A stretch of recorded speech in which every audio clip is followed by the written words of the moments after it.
Today we're going to talk about something that happens all the time in a place that's supposed to be all about healing, the hospital. I'm talking about falls. They're common, they're costly, and believe it or not, they're a lot more complex than you might think.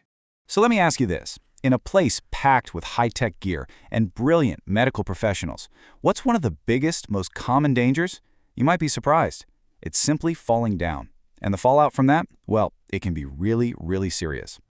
Just look at this number from the CDC. A shocking 1 out of every 5 falls leads to a serious injury. We're talking about things like a broken bone or even a head injury. This isn't just a little stumble, you know. It's a major event that can completely throw a patient's recovery off track. So, preventing falls? It's not just a nice idea, it's absolutely critical. So here's how we're going to break it all down. First, we'll look at why hospitals are such a risky place for falls. Then, we'll dive into what caregivers and patients themselves can do. After that, we get to the really interesting part, a huge distinction between different types of falls. We'll analyze a real case, and we'll see how it all comes down to teamwork. You know, it's easy to think that fall risks are just for the elderly or maybe people who are already frail, but nope. A hospital stay completely changes the game for everybody. Seriously, it doesn't matter if you're a marathon runner, new drugs can make you dizzy, surgery can leave you weak, and just being in a strange room can mess with your balance. The bottom line is, in a hospital, everyone is a fall risk. So what's the first line of defense here? Well, it starts with the healthcare team. They have a very clear playbook, a set of rules that are absolutely non-negotiable, designed to keep every single patient safe. Now, this stuff might seem like basics, but it's the absolute foundation of keeping people safe. Things like making sure you've got the right patient, explaining what you're about to do, and just keeping a close eye on them for any changes. It's all so important. It's all about being vigilant and reporting anything that looks unsafe. That's not extra credit. It's a core part of the job. And check out how simple but powerful these steps are. Before a caregiver even thinks about leaving a room, they run through this mental checklist. Is the bed as low as it can go? Are the wheels locked? And maybe most importantly, is the call button, their phone, their water, is everything they might need right there, easy to grab? This one little routine prevents so many falls. But here's the thing. Safety is not a one-way street. Not at all. Patients themselves have a massive role to play. So let's flip the script and look at the patient's own toolkit. The things you can do to be an active partner in keeping yourself safe. Okay, this is your personal safety checklist. Rule number 1, and this is a big one, always use the call light. I don't care how strong you feel, don't try to get up by yourself. Please, wear those grippy socks they give you. They're not a fashion statement, they're a safety tool. And let the trained staff help you move. Your family loves you, but they aren't trained for this. And just remember this statistic. Almost half of all falls in a hospital happen when someone's going to or from the bathroom, so you gotta be extra careful then.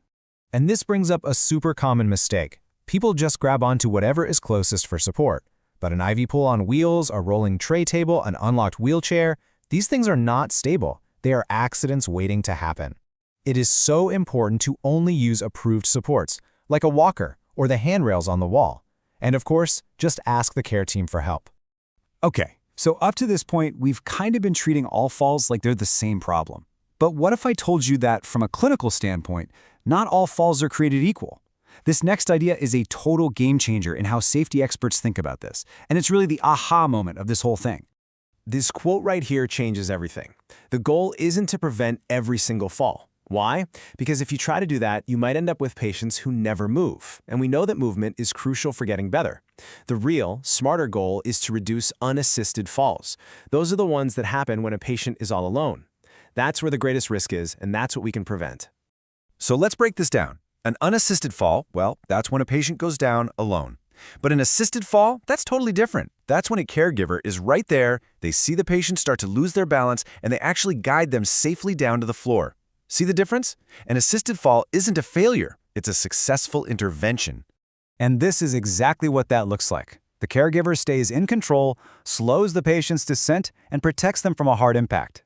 It turns what could be a chaotic, dangerous moment into a controlled, protective action. It's an amazing example of being in the right place at the right time.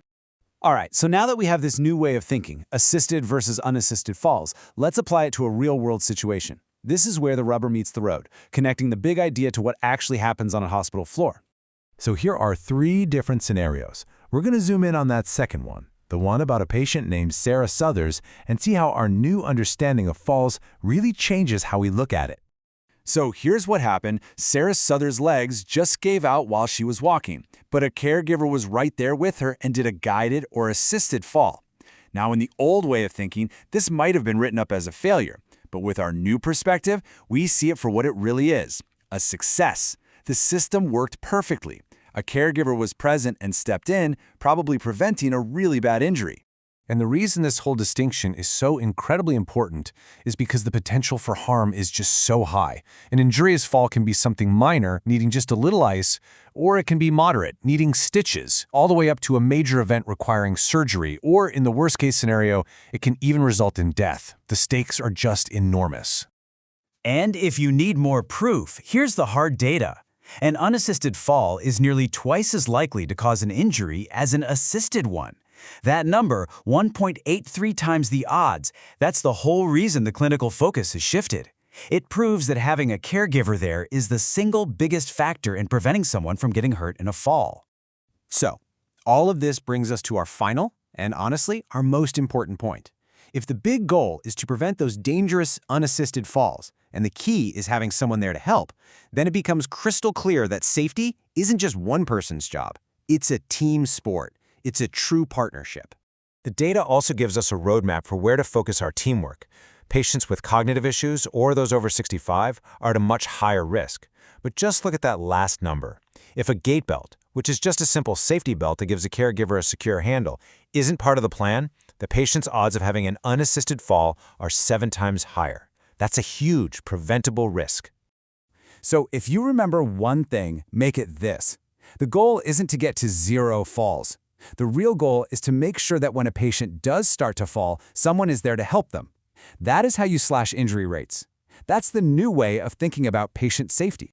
And this is what that partnership looks like when it's working perfectly. You've got an alert caregiver who's paying attention, you've got an engaged patient who's asking for help, and you've got a smart system with the right equipment and procedures to support them both. When those 3 things come together, that's when patients are truly safe. So we'll leave you with this question to think about. Safety is not a spectator sport. It requires everybody to get involved. So whether you're the person in the bed, a family member visiting, or a healthcare provider, you have a role to play. The question is, how will you be part of the safety team?